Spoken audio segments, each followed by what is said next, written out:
Salut tout le monde et bienvenue dans ce nouveau décryptage. Aujourd'hui, on fait un plongeon direct dans le Paris sombre et grouillant du 19e siècle. On va décortiquer ensemble une œuvre qui a fait l'effet d'une véritable bombe lors de sa parution. L'idée, c'est de voir comment Victor Hugo a réussi ce tour de force. Transformer un simple débat politique et assez abstrait sur la peine de mort en un vrai thriller psychologique. C'est viscéral, c'est étouffant. Bref, c'est une course contre la montre littéralement terrifiante et on va démonter tout ce mécanisme de très près. Pour structurer un peu tout ça, on va procéder en 4 étapes. On commencera par explorer la psychologie de l'agonie, en suivra ensuite le compte à rebours final, avant de se pencher sur la satire de la société, pour terminer sur la mécanique de précision du style de Hugo. Allez, c'est parti. On attaque tout de suite avec notre premier point, la psychologie de l'agonie et cette fameuse distorsion du temps.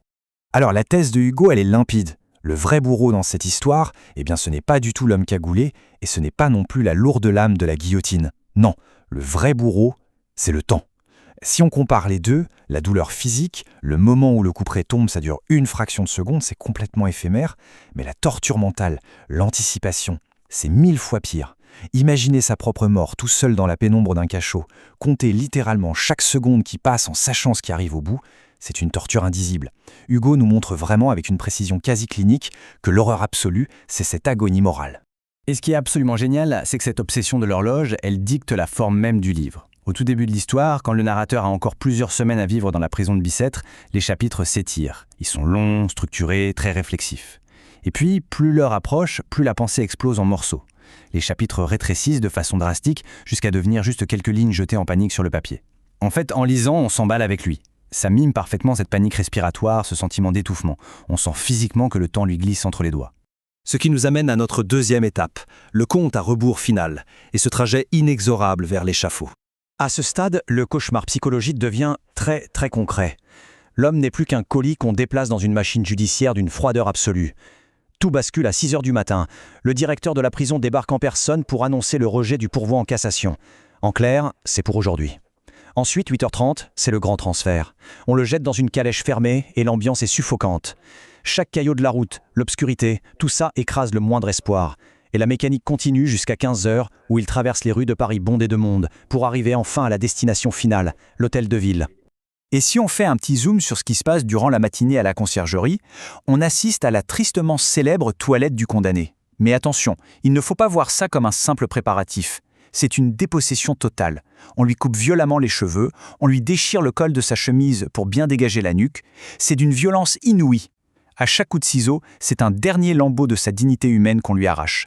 C'est le moment précis où l'institution transforme méthodiquement un être humain terrifié en un objet inerte, tout juste bon pour l'abattoir. Et on arrive à ce con de bascule absolu. Il est 16h. 4 petits mots. Encore 5 minutes. C'est un cri de désespoir total balancé au visage de fonctionnaires de marbre.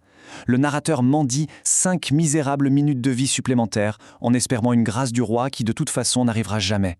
Ce sont quelques mots jetés dans le vide absolu. Et tout de suite après, le livre se coupe net. On plonge instantanément dans un silence effroyable. Faisons un pas en arrière maintenant pour notre troisième point, la satire d'une société cruelle, complètement obsédée par le spectacle macabre. Parce que oui, ce qui donne vraiment la chair de poule là-dedans, c'est de voir à quel point la vie de tous les jours continue avec une banalité hallucinante autour d'un homme qui va mourir. Prenez le prêtre, par exemple. Il récite ses textes sacrés sur pilote automatique. Il n'y a aucune chaleur, aucune empathie. Il est incapable de saisir la détresse abyssale qu'il a en face de lui. Ensuite, il y a la foule. Ce Paris de 1829, c'est une masse hurlante et féroce.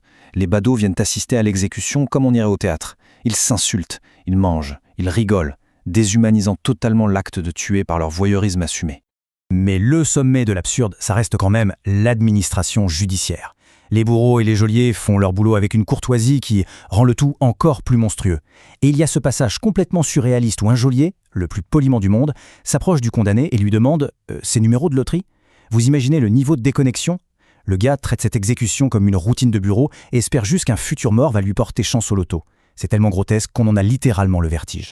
Allez, dernière ligne droite de notre exploration, la mécanique du style littéraire et le fameux arsenal déployé par Victor Hugo. Pour vraiment nous piéger dans ce cauchemar, Hugo orchestre 3 registres littéraires avec une précision chirurgicale. Premièrement, le registre pathétique. L'objectif, c'est de nous briser le cœur et de forcer l'empathie. C'est hyper puissant lors de ce passage déchirant où sa petite fille, Marie, vient le voir, ne le reconnaît pas et l'appelle tristement « Monsieur ». Ensuite, le registre tragique. Là, c'est pour créer un sentiment de fatalité lourde. Chaque verrou qui claque rapproche le narrateur de la fin, créant une claustrophobie totale. Et enfin, le registre satirique, pensé pour démolir l'hypocrisie ambiante. Ça s'incarne parfaitement dans ce personnage d'architecte qui vient mesurer les murs de la prison avec une froideur bureaucratique dingue, complètement aveugle à la souffrance qui l'entoure. Mais voici pour moi le véritable coup de maître de l'œuvre, l'utilisation du jeu universel. C'est radical, le personnage principal n'a pas de nom, on n'a aucune description de son visage. Et, plus fort encore, on ignore totalement quel crime il a commis. Pourquoi ? Eh bien, si c'était un monstre avéré, on pourrait facilement s'en détacher moralement. En retirant tout ça, ce n'est plus l'histoire d'un criminel, c'est la condition universelle d'un homme face à la mort. Et ça, c'est un piège psychologique redoutable. Parce qu'en lisant ce jeu, notre cerveau est obligé de s'identifier. C'est nous qui sommes poussés, presque malgré nous, à monter dans cette charrette. Ce qui nous amène à une réflexion finale pour boucler ce décryptage. Une question un peu dérangeante. Si ce condamné représente ce fameux jeu universel et anonyme, est-ce qu'au bout du compte, la véritable culpabilité de cette mise à mort ne repose pas sur les épaules de cette même société polie et indifférente qui regarde le spectacle ?